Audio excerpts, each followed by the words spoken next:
जानेवारी 2024 ते जुलै 2025 या काळात सोलापूर शहर पोलिसांनी तब्बल 114 जणांना तडीपार केले असून 39 जणांची रवानगी पुण्यातील येरवडा कारागृहात केली आहे।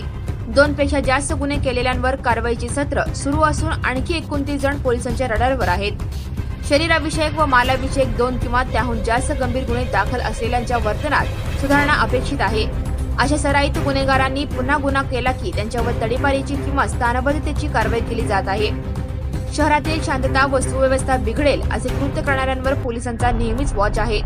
बेकायदा जमाव जमविणे, खंडणी मागणे, इच्छापूर्वक दुखापत करणे, धमकावणे, खुनाचा प्रयत्न करणे अशा गल्लीतील दादाबद्दल सामान्य लोक उघडपणे माहिती देत नसतात।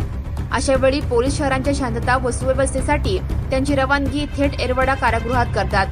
1.5 वर्षात सोलापूर शहरातून अशा 39 जणांना तुरुंगात पाठवले आहे। आणखी 10 ते 12 जण त्या रांगेत आहेत।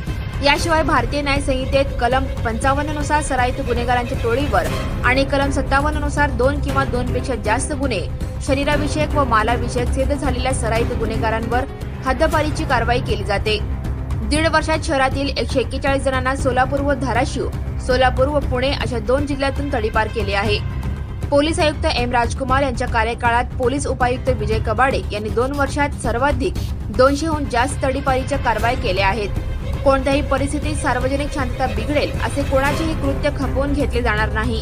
वर्तनात सुधारणा करण्याची संधी देऊनही कोणी पुन्हा तसेच कृत्य करीत असेल तर त्याच्यावर कारवाई निश्चितपणे होईल।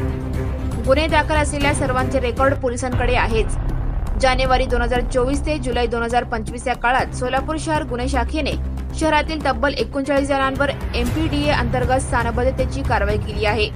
त्या सर्वांची रवानगी पुण्यातील येरवडा कारागृहात करण्यात आली आहे। गुन्हे शाखेने पहिल्यांदाच पोलीस आयुक्त एम राजकुमार यांच्या मार्गदर्शनाखाली घरगुती गॅस सिलेंडरचा अवैध वापर करणाऱ्या टोळीवर स्थानबद्धतेची कारवाई केली आहे।